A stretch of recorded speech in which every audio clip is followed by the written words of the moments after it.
नमस्कार, मैं डॉक्टर राकेश पाठक।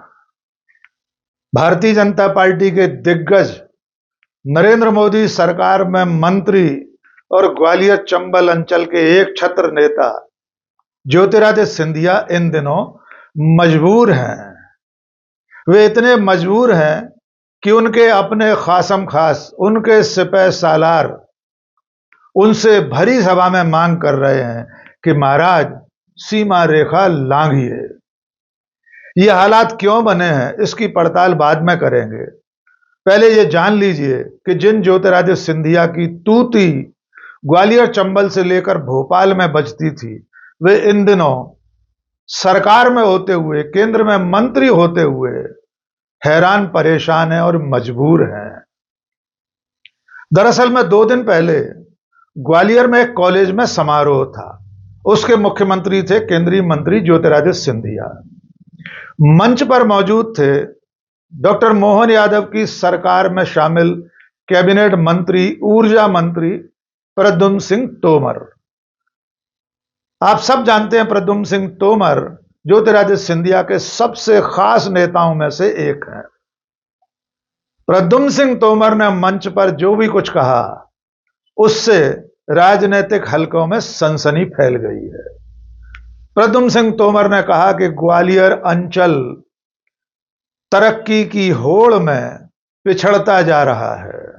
जो ग्वालियर 1 नवंबर 1956 में मध्य प्रदेश बनते समय इंदौर, भोपाल, जबलपुर से आगे था, वो लगातार पिछड़ रहा है। इसके साथ उन्होंने जो कुछ कहा वो बेहद चौंकाने वाला है।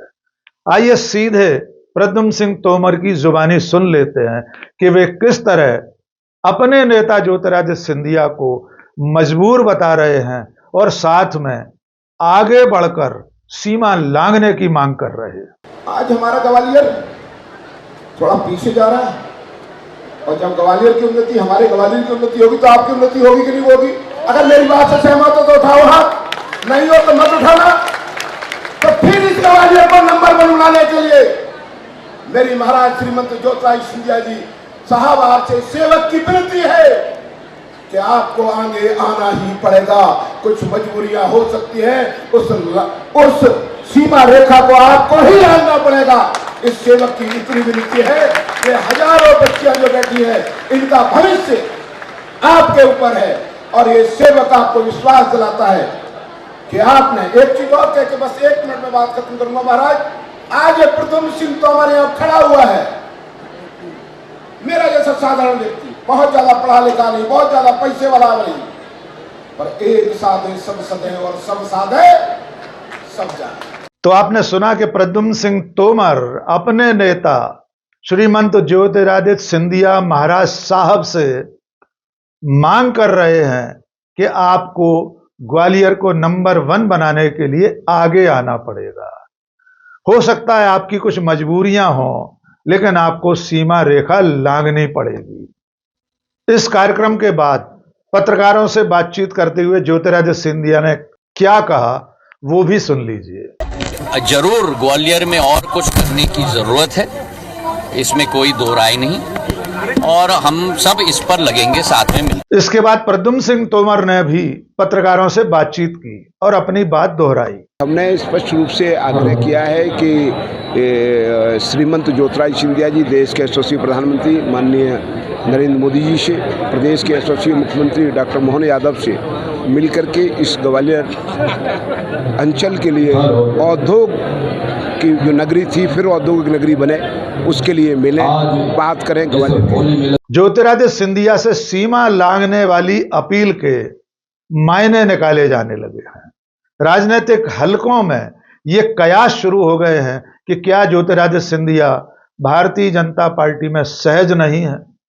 क्या वे ग्वालियर के विकास कार्यों के लिए, उसके औद्योगिक विकास के लिए मध्य प्रदेश सरकार से काम नहीं करवा पा रहे हैं? वे कौन सी मजबूरियां हैं जिनका जिक्र प्रद्युम्न सिंह तोमर कर रहे थे? और सीमा रेखा लांघने की बात तो और भी ज्यादा हैरान करने वाली है। आप सब जानते हैं कि राजनीति में सीमा लांघने का अर्थ क्या होता है। जैसे ज्योतिरादित्य सिंधिया जब कांग्रेस में थे तब वे कमलनाथ सरकार के खिलाफ आखिरी दिनों में पार्टी छोड़ने से पहले नाराज चल रहे थे। एक मौके पर उन्होंने कहा था कि अगर जरूरत पड़ी तो वे सड़क पर उतर जाएंगे। इसके जवाब में कमलनाथ ने कह दिया था तो उतर जाएं। और उसके बाद आप सब जानते हैं कि 2020 में ज्योतिरादित्य सिंधिया ने कांग्रेस छोड़ दी थी, भारतीय जनता पार्टी में शामिल हो गए थे, कमलनाथ की सरकार गिर गई थी। इससे पहले वे लगातार 20 साल कांग्रेस में रहे। अपने पिता माधवराव सिंधिया की मृत्यु के बाद गुना शिवपुरी सीट से लगातार 4 बार लोकसभा में पहुंचे थे। दोनों बार यूपीए की सरकारों में मंत्री रहे थे, लेकिन 2019 का लोकसभा चुनाव बीजेपी के प्रत्याशी डॉक्टर केपी यादव के हाथों हार गए थे। उसके बाद उन्होंने दल बदल किया, बीजेपी में गए, राज्यसभा में पहुंचे, मंत्री बने और 2024 का लोकसभा चुनाव बीजेपी के टिकट पर लड़े, जीते और अब फिर से मंत्री हैं। इसके बावजूद, केंद्र में मंत्री होने के बावजूद, वे कौन सी वजह हैं, कौन से ऐसे कारण हैं जिनकी वजह से अब वे मजबूर दिखाई दे रहे हैं? उनके मजबूर होने की बात किसी कांग्रेस नेता ने नहीं कही है। भरी सभा में, माइक पर, मंच पर उनके ही सिपह सालार प्रद्युम्न सिंह तोमर ने कही है। तो इन मजबूरियों की पड़ताल शुरू हो गई है और इसकी एक बड़ी वजह जो सामने आई है वो ये है कि ग्वालियर में भारतीय जनता पार्टी के जो सांसद हैं भारत सिंह कुशवाहा, वे नरेंद्र सिंह तोमर के खेमे के नेता हैं। नरेंद्र सिंह तोमर इस वक्त मध्य प्रदेश विधानसभा के अध्यक्ष हैं, केंद्र में मंत्री रह चुके हैं, लेकिन तोमर और सिंधिया के खेमे में हमेशा से रार तकरार चली आ रही है। खास बात यह है कि जब से 2024 के लोकसभा चुनाव के बाद से, जब सिंधिया गुना शिवपुरी से सांसद बने और भारत सिंह कुशवाहा उन्हीं की पार्टी से, बीजेपी से ही ग्वालियर से सांसद चुने गए, उसके बाद से ग्वालियर के विकास कार्यों को लेकर भारत सिंह को प्राथमिकता दी जा रही है। ऐसा भी मौका आया जब प्रशासनिक बैठक में भारत सिंह कुशवाहा ने साफ कहा कलेक्टर से, कमिश्नर से कि ग्वालियर का सांसद मैं हूं, इसलिए ग्वालियर के बारे में मुझसे बात की जाएगी, ज्योतिरादित्य सिंधिया से नहीं। इस तरह की तकरार के अलावा भी प्रदेश सरकार में ज्योतिरादित्य सिंधिया की उस तरह नहीं चल रही है जिस तरह कांग्रेस की सरकार में उनका भौकाल था। इस तमाम परिस्थिति में शायद प्रद्युम्न सिंह तोमर अपने नेता सिंधिया जी की मजबूरियों को समझ रहे हैं और सीमा रेखा लांघने की मांग कर रहे हैं। देखना होगा ज्योतिरादित्य सिंधिया सचमुच में सीमा रेखा लांघते हैं, बगावत करते हैं, प्रदेश सरकार या केंद्र सरकार में अपने हक की, ग्वालियर के हक की, ग्वालियर के औद्योगिक विकास की लड़ाई लड़ने के लिए सचमुच में आगे आते हैं या इसी तरह घुटते रहते हैं। लेकिन प्रद्युम्न सिंह तोमर का बयान सिर्फ ज्योतिरादित्य सिंधिया के लिए नहीं बल्कि मध्य प्रदेश की सरकार और मुख्यमंत्री मोहन यादव के लिए भी परेशानी का सबब है, क्योंकि अगर ग्वालियर में विकास नहीं हो रहा है, वहां तरक्की नहीं हो रही है, वहां सुविधाएं नहीं बढ़ रही हैं और ये आरोप एक मंत्री लगा रहा है, तो इसका अर्थ यह है कि इसके लिए प्रदेश सरकार और मुख्यमंत्री भी जिम्मेदार है। और डॉक्टर मोहन यादव सिर्फ प्रद्युम्न सिंह तोमर या सिंधिया खेमे के मंत्रियों और विधायकों से ही परेशान नहीं है, बल्कि अपनी ही पार्टी के दूसरे विधायकों की घेराबंदी से भी इस वक्त उनके माथे पर पसीना छलक आया है। 2 वाकये आपको बता देते हैं। पहला मामला है आलोट के विधायक प्रोफेसर चिंतामणि मालवीय के बयान का। प्रोफेसर मालवीय पहले सांसद रह चुके हैं और इस दफा उन्हें विधानसभा में चुनाव लड़वा दिया गया और इस वक्त वे विधायक हैं। विधानसभा में बजट सत्र में उन्होंने एक ऐसा बयान दिया कि पूरी सरकार घिर गई है। आप सब जानते हैं कि आने वाले सालों में उज्जैन में सिंहस्थ का आयोजन होने वाला है। उसके लिए सरकार किसानों की जमीनों का अधिग्रहण कर रही है। वहां पर स्थायी निर्माण कार्य का प्रस्ताव है, जबकि किसानों की वो जमीन साधु संतों के और श्रद्धालुओं के रहवास के लिए अस्थायी निर्माण कार्य के लिए चिन्हित थी। चिंतामणि मालवीय ने अपनी सरकार को घेरते हुए विधानसभा में आरोप लगाया कि सिंहस्थ के नाम पर उज्जैन में कोलोनाइजर और माफिया अफसरों के साथ मिलकर जमीनों का खेल कर रहे हैं। उन्होंने कहा कि गलत तरीके से किसानों की जमीनें छीनी जा रही हैं, लेकिन इसके आगे उन्होंने जो कुछ कहा वो बेहद गंभीर है। प्रोफेसर मालवीय ने कहा कि भले ही कोई व्यक्ति इस तरह की जमीनों की बंदरबाट से 20,000 करोड़ कमा ले, लेकिन वो याद रखे कि कफन में जेब नहीं होती। ये बेहद गंभीर आरोप था। पार्टी का ही विधायक अपनी ही सरकार की प्रशासनिक इकाइयों पर इस तरह के गड़बड़ झाड़े का आरोप लगा रहा है। लेकिन इस आरोप के बाद खुद चिंतामणि मालवीय संकट में फंस गए हैं। पार्टी ने, सरकार ने उनकी शिकायत आला कमान से कर दी है।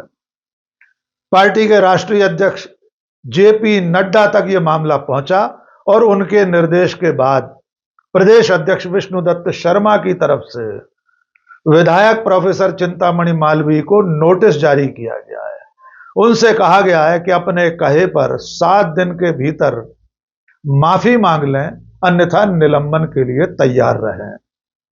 यद्यपि प्रोफेसर मालवीय ने कहा है कि उन्होंने जो कुछ कहा वो पार्टी का मामला नहीं है, वो विधानसभा के भीतर का मामला था, इसलिए वे माफी नहीं मांगेंगे। अब देखना होगा कि पार्टी आने वाले दिनों में जब 7 दिन पूरे हो जाएंगे, उसके बाद उनके खिलाफ क्या कदम उठाती है। क्या वे पार्टी से निलंबित किए जाएंगे या उन्हें एक मौका दिया जाएगा।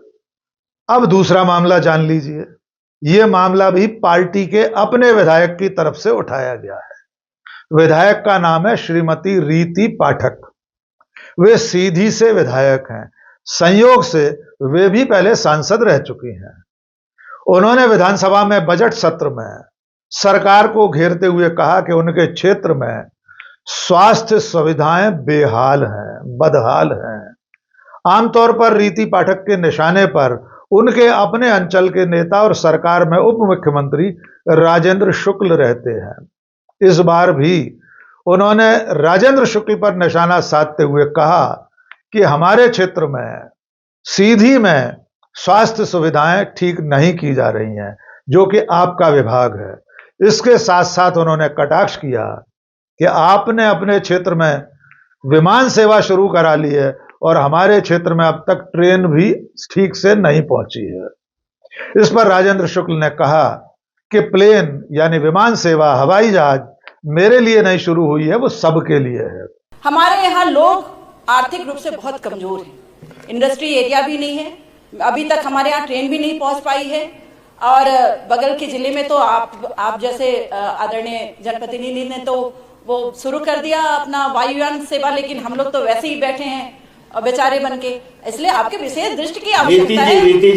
मैं चाहती हूँ मैं चाहती हूँ कि इसको सरकार संरक्षण में ले, पीपीपी मॉडल इसमें खत्म कर दे और इसमें शीघ्र कार्यवाही। देखिए, केंद्र सरकार और राज्य सरकार की जो उड्डयन की जो नीति है, उसमें 200 किलोमीटर पे ही एयरपोर्ट बन सकता है। तो संभागीय मुख्यालय में एयरपोर्ट यदि बना है तो वो सिर्फ हमारे लिए नहीं बना, आपके लिए भी बना है। आप उसका पूरा उपयोग करिए और राजेंद्र सिंह जी भी उसका पूरा उपयोग करें। माननीय राजेंद्र सिंह जी, दो प्लेन चल रहे हैं भोपाल से रीवा और तीसरा रीवा से इंदौर चलने वाला है 72 सीटर वाला। तो ये सब आप ही लोग के लिए किया जा रहा है। लेकिन कुल मिलाकर रीति पाठक सरकार को और अपने ही क्षेत्र के दिग्गज उप मुख्यमंत्री राजेंद्र शुक्ल को घेरने का कोई मौका नहीं चूकती। इससे पहले एक कार्यक्रम में मंच पर एक सार्वजनिक समारोह में उन्होंने स्थानीय अस्पताल और मेडिकल कॉलेज के लिए आई हुई 7 करोड़ की रकम के गायब हो जाने का मामला भी उठाया था। तब उन्होंने मंच से पूछा था कि जो रकम उन्होंने अपनी निधि से दी है वो 7 करोड़ की रकम कहां चली गई। तो इस तरह डॉक्टर मोहन यादव की सरकार एक तरफ ज्योतिरादित्य सिंधिया जैसे दिग्गज और उनके समर्थकों के तेवरों से घिरी हुई है, दूसरी तरफ पार्टी के दूसरे विधायक भी गाहे बगाहे मौका बेमौका सरकार को ही घेरते रहते हैं। विधानसभा से लेकर सड़कों तक पर सरकार और सरकार के कामकाज पर निशाना साधने वाले बयान देते हैं। देखना होगा कि आने वाले दिनों में ज्योतिरादित्य सिंधिया और उनके समर्थकों का रवैया कौन सा रुख अख्तियार करता है। क्या सचमुच ज्योतिरादित्य सिंधिया धीरे धीरे करके एक बार फिर बगावत की राह पर बढ़ रहे हैं? राजनीति में कुछ भी मुमकिन है। जो ज्योतिरादित्य सिंधिया वर्षों कांग्रेस में रहे हों वे दल बदल कर सकते हैं, तो वही ज्योतिरादित्य सिंधिया 4-5 साल बीजेपी में रहकर एक बार फिर दल बदल कर लें तो किम आश्चर्य। आज के इस वीडियो में बस इतना ही। बहुत बहुत शुक्रिया। जय हिंद।